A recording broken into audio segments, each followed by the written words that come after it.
ఓం నమః శివాయ. ఓం నమః శివాయ. నమస్తే, వెల్కమ్ టు వేములవాడ స్పెషల్. వందల సంవత్సరాల చరిత్ర, కోడి మొక్కులతో కోరిన వరాలిచ్చే కలియుగ దైవం. ఇది వేములవాడ ఘనత. ఒక్క రాత్రి నిద్రిస్తే తమ దోషాలన్నింటినీ తీర్చే భగవంతుడిగా రాజరాజేశ్వరుడు ఇక్కడ విరాజిల్లుతున్నాడు. అసలు వేములవాడ ప్రాశస్త్యం ఏంటి? ఇతర శైవ క్షేత్రాలకి వేములవాడకు తేడా ఏంటి? వందల సంవత్సరాల చరిత్ర ఉన్న వేములవాడలో అత్యంత పవిత్రమైంది, అంతటి ప్రాశస్త్యమున్నది కోడి మొక్కుల సంస్కృతి.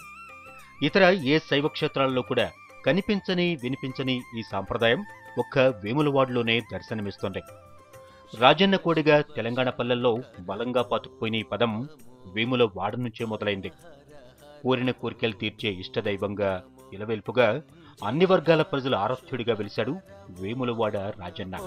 హే బాల విలోచన ఓం నమో శివ శివ శంకర. తెలంగాణ రాష్ట్రంలో ఉన్న శైవ క్షేత్రాల్లో వేములవాడదే తొలి స్థానం. నిత్య కళ్యాణం పచ్చతోరణంగా నిత్యం లక్షలాది మంది భక్తులతో మొక్కులతో రాకపోకలతో వేములవాడలో ఎప్పుడూ రద్దీ ఉంటుంది. భక్తుల శివనామ స్మరణతో రాజన్న నీవే దిక్కన్న ఆర్తి వినిపించే వేములవాడలో నిత్యం దైవత్వం విరాజిల్లుతూ ఉంటుంది. తెలుగు రాష్ట్రాల్లో ఎన్నో శైవ క్షేత్రాలు, వేటికవే సాటి వేటికవే మేటి. కానీ ఎక్కడా కనిపించని ఒక సంస్కృతి, ఒక సాంప్రదాయం వేములవాడలోనే ఉంది. అదే కోడి మొక్కుల ఆనవాయితీ. కొన్ని వేల ఏళ్ల నుంచి అనాదిగా వస్తున్న ఈ ఆచారం ఇప్పటికీ భక్తుల నమ్మకంతో ముడిపడింది. ఇన్నేళ్లైనా కూడా అది ఇంకా సజీవంగానే ఉంది.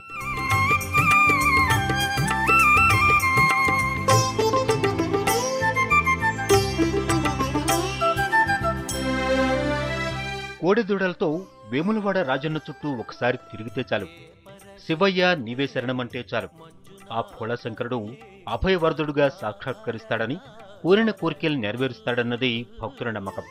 కోడి మొక్కులతో బాధలు తీరుస్తాడని విశ్వసిస్తారు. కరీంనగర్ జిల్లా కేంద్రం నుంచి కేవలం 30 కిలోమీటర్ల దూరంలో ఉండే వేములవాడ తెలంగాణ 10 జిల్లాల ప్రజలకు సుపరిచితం. తిరుపతికి ఏడాదికి ఒకసారి ఎలా వెళ్లి మొక్కులు తీర్చుకుంటారో ఈ ప్రసిద్ధ శైవ క్షేత్రానికి అలాగే భక్తులు వస్తూ ఉంటారు.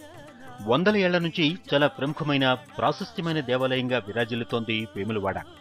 పేరుకు చిన్న గ్రామమే అయినా రాష్ట్ర వ్యాప్తంగా వేములవాడ అంటే తెలియని వారుండారు. వేములవాడలో ఒక్క రాజరాజేశ్వరి స్వామి దేవాలయం కాకుండా మరికొన్ని కూడా సందర్శించదగ్గ ఆలయాలున్నాయి. అతి పురాతనమైన భీమన్న ఆలయం కూడా ఇక్కడ దర్శించవచ్చు. ఈ భీమేశ్వర ఆలయంలో శ్రీకాళహస్తిలో మాదిరిగానే భక్తులు కాలసర్పదోష నివారణ పూజలు నిర్వహించుకుంటారు. ఈ భీమన్న ఆలయానికి అతి సమీపంలోనే బద్ది పోచమ్మ గుడి ఉంది. కోడి మేకలను ఈ అమ్మవారికి బలిస్తూ మొక్కులు తీర్చుకుంటారు. రాజన్న ఆలయంలో ఒకరోజు నిద్ర చేస్తే దోషాలు తొలగి సుఖశాంతులు వస్తాయని భక్తులు బలంగా నమ్ముతారు.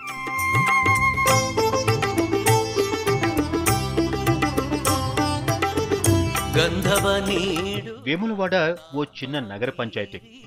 ఇరుకు సందులే ముఖ్య రహదారులుగా ఉన్న ఓ పురాతన గ్రామం. ఇక్కడి వాతావరణమంతా కాశీలో ఉన్నట్లుగానే కనపడుతుంది.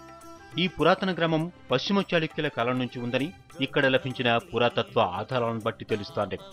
పశ్చిమ చాళుక్యులే దీన్ని నిర్మించారనే దానికి ఇప్పటికీ అనేక ఆనవాళ్లు బయటపడ్డాయి. చారిత్రక ప్రసిద్ధి కలిగిన ఈ దేవాలయానికి ఈ ప్రాంతాన్ని పాలించిన మొదటి నరసింహుడుకు రాజాదిత్య అనే బిరుదు ఉండేదట.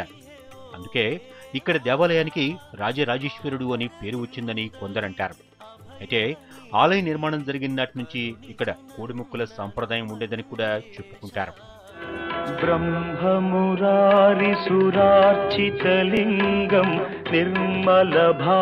భాస్కర క్షేత్రంగా, హరిహర క్షేత్రంగా పిలువబడే ఈ దివ్యధామం గురించి భవిష్యోత్తర పురాణంలోని రాజేశ్వర ఖండంలో ప్రస్తావించారు.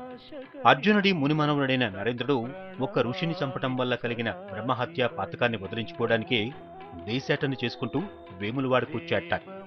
ఇక్కడి ధర్మగుండంలో స్నానం చేసి జపం చేస్తున్న నరేంద్రుడికి పొలంలో శివలింగం దొరికిందట. అలా దొరికిన లింగాన్ని ప్రతిష్ఠించి పూజించిన నరేంద్రుడికి పరమేశ్వరుడు ప్రత్యక్షమై బ్రహ్మహత్యా పాతకం నుంచి విముక్తి కలిగించాడని చరిత్ర చెబుతోంది. ఆ శివలింగమే ఇప్పుడున్న మూల విరాట్ అన్నది ఇక్కడి స్థల పురాణం. ఈ స్వామివారిని కృతయుగం లోపల దక్షాధ్వర ఆవిర్భావమని దొంగిలించినందుకు గాను సూర్యభగవానునికి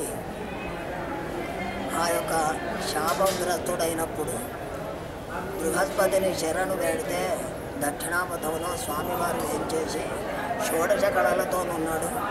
వారి యొక్క అనుగ్రహాన్ని పొందితే నీకు తప్పకుండా నీ యొక్క శరీరం నీకు మండి వస్తుంది అని అంటే ఆ సూర్యభగవానుడు ఇక్కడికి వచ్చి ఈ ధర్మగుండంలో స్నానం చేసి స్వామివారిని అర్చించి స్వామివారి కృపతోని మళ్ళీ తన యొక్క సహస్ర కిరణాలు పొందినట్టు చరిత్ర చెప్తున్నది. శివరాత్రి రోజున 5 లక్షలకు పైగా భక్తులు రాజరాజేశ్వరి స్వామిని సేవించుకుంటారు. ఆ రోజున ప్రత్యేక పూజలు జరుపుతారు. 100 మంది అర్చకులతో మహాలింగార్చన జరుపుతారు. అర్ధరాత్రి వేళ శివునికి ఏకాదశ రుద్రాభిషేకం చేస్తారు. రాత్రివేళ దేవాలయం దీపాలంకరణలతో దేదీప్యమానంగా వెలుగుతూ ఉంటుంది. ఇంతటి చరిత్ర ఉన్న ఈ ఆలయానికి ఇప్పుడు సమస్యలు నిత్య కార్యంగా మారాయి. తెలంగాణ ప్రభుత్వం ఈ శైవ క్షేత్రాన్ని అభివృద్ధి పదంలో నడిపించి చరిత్రను కాపాడాలని కోరుకుంటున్నారు ఇక్కడికి వచ్చే భక్తులు.